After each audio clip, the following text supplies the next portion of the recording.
All right. Shout out to everybody in the chat. If you are just coming in now, don't forget to hit that subscribe, that like, that share, and turn those notifications on, please. We do thank you very much.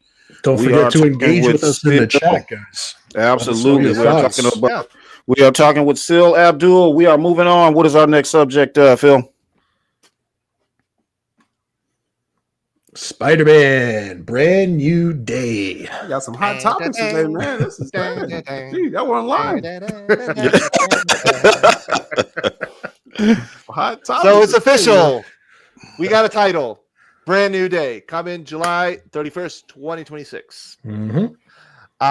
And it's the director is what's it called? The guy who did Shang-Chi, didn't he? He did Shang-Chi, yeah. Danny Denston. Shit, I forgot his name. So they're not bringing back the same director from the original trilogy. No. Okay. No. Awesome. Someone in the chat, can you help me? The name of the director? Dustin, something. Fuck. Craig. So yeah, no. Supposedly, rumors are that this is also going to be a multiverse movie. Again? What? So here's the thing, though. Again, things can change. I don't know. You know how Hollywood is, dude. Like they say one thing, then they say another, and then scoopers say this, scoopers say that. So like, hence why we're not scoopers. We just report and say what we see online and what the people are saying, what the streets are saying. So if things change, we're gonna let you guys know, because when we're wrong, we're wrong. You know, we're right. We're right. I can understand why Marvel would want to go in the multiverse direction again, because it did work out so well for them. But I was really hoping to get more of a grounded street level Spider-Man again. I wanted something more. I want something more in comparison to the Raimi movies. I want that feeling back. You know, like those big live shots of Spider-Man swinging through the giant buildings in New York as he's just flying by them. We didn't get a lot of that with Tom Holland's original trilogy. Well, I know what you're talking about. A lot of rooftop shots, transitions to I got what I want to see that come back with this new film. That's what I was hoping for. Hopefully we get something, you know. So what have you been hearing? I mean, you're in the scooper world, bro. I mean, well, at times I hear stuff, and we throw it out there. But with Spider-Man, I'm not so sure how fully multiverse this is going to go. The latest I heard with this is it's going to deal with the fallout of whatever happens in Avengers Doomsday, of course. That comes out May 2026. This comes out end of July. So it could be a chance where they just dealing with the fallout, but still doing like an original story, which I hope that's what they stick with. Now, no one can tell you exactly what this film is about because they're still writing the script. I know people threw out ideas for months, like it's going to be this, and Daredevil's going to be in it, and then Black, and then all over the place. Venom, Kingpin also, and then for them to follow Avengers Doomsday has to finish their script still, so it's still open what this could be. But they say new day, so comic fans they probably think of the One More Day run from Spider-Man, one of the worst stories ever, Spider-Man history. For Mephisto, and then Brand New Day was after that, where they were just kind of, can we start something new with that. So with them giving that title, I'm like, okay, I think it's gonna be more street level than we think, in my opinion. Okay. But we'll wait till they finish the script to get something solid. Yeah. Okay. You mentioned Avengers Doomsday, so it kind of makes sense that this should happen after it has to follow up. Yeah. Right. I did hear. I think it was a day or two or something. Like, dude, like I'm busy. I don't have time to scroll through Twitter X all fucking day. I heard that they were gonna probably split Doomsday into two parts, like one in the summer and the other one at the end of the year. Have you heard something like that also, Syl, or is it just BS? It's probably BS, but I think the main plan though is Doomsday 2026, Secret Wars 2027. Yeah. So I think that's still the plan. But like I said, I mean, hey, they haven't finished the script yet, right? So there's that caveat. If they say let's split this up, then that will push Secret Wars to probably 28, and the X-Men reboot will come out after Secret Wars. So they're juggling a lot of stuff. So I doubt they push it. But we'll see. We'll see about that. So this is. Oh, I'm sorry. Go ahead. No, go ahead, bro. It's fine. I was going to say that this is Marvel's opportunity to do a proper reboot, because once Secret Wars is done, you can start fresh, retire all the actors, and bring in a new generation of comic book heroes. Because now you have the X-Men. Saga. That's huge. But it's going to be interesting to see how, or if they incorporate. Well, I guess they are going to, but how they incorporate Spider-Man into the Avengers films, because from where Spider-Man left off, nobody knows who he is anymore, right? So they kind of have to figure out how they're going to bring him into that story, which is big. I mean, you're printing money with Spider-Man. Like No Way Home, was Avengers level, right? I mean, it's Spider-Man. You had 3 Spider-Man, but so you can't be. This is the problem that Marvel and Sony are having right now, is that Spider-Man is kind of too big. You know how for DC fans, where like Superman can't or Batman can't be on a television show because he's too big, right?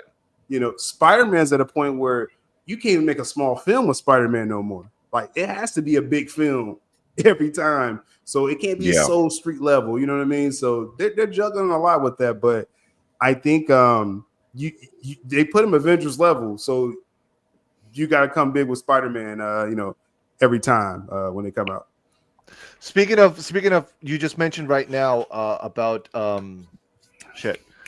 Batman, that they can't put him on TV. I just found out this recently. Rox just told me, so it was going to be our next topic, but we'll just swing it in right here right away. Vincent D'Onofrio was at the Josh Horowitz podcast, Happy Sad Confused, and he pretty much explains why the Kingpin can't show up on the big screen. So let's. Do you have the clip? You have the clip. Yeah, right? I have it right here. I'm gonna pull it right now. And I, give me a series, give me a film, and I'll do my best, whatever it is. All right, here we go.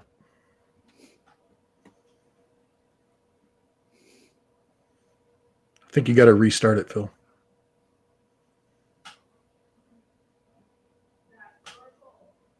Be amazing. Obviously, they have so many connections. Like that's something that would be a fun thing to finally realize. The only thing I know is not positive. Like it's a very hard thing to do, to use my character in for Marvel to use my character. It's a very hard thing to do because of ownership and stuff. Gotcha. I think they right now it's still, I'm only usable for television series. That kind of a thing. Different kinds of series, whatever it is. Not like even a one-off disc movie or anything like that. It's all caught up in rights and stuff right now. I don't know when that would work out, or if it ever would work out at all, actually, really.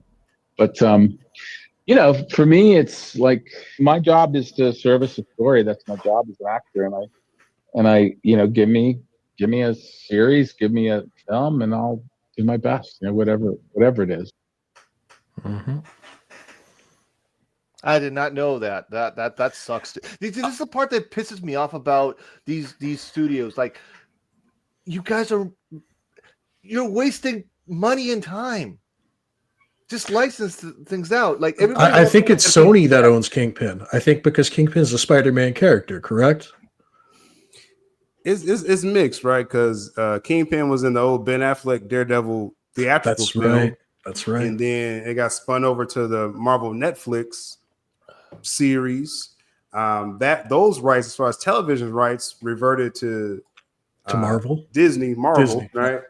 So they have the rights for television, so they threw them in Hawkeye for some reason.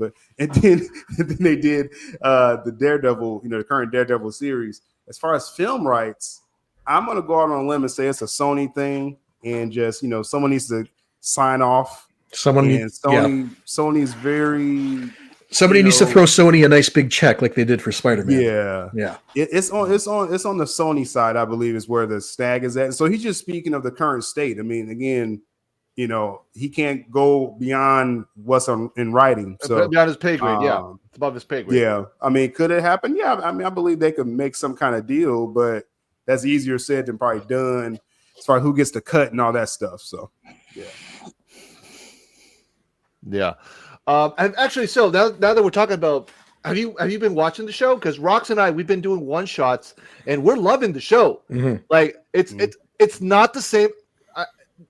It's not as the same as the original Netflix. Of course, it's a different type of tone, but the fact that they're already F-bombing, that's a huge plus.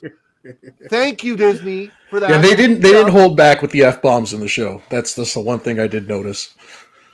It's been doing pretty well. I've been watching, man. No, I can't hear you. Did you not?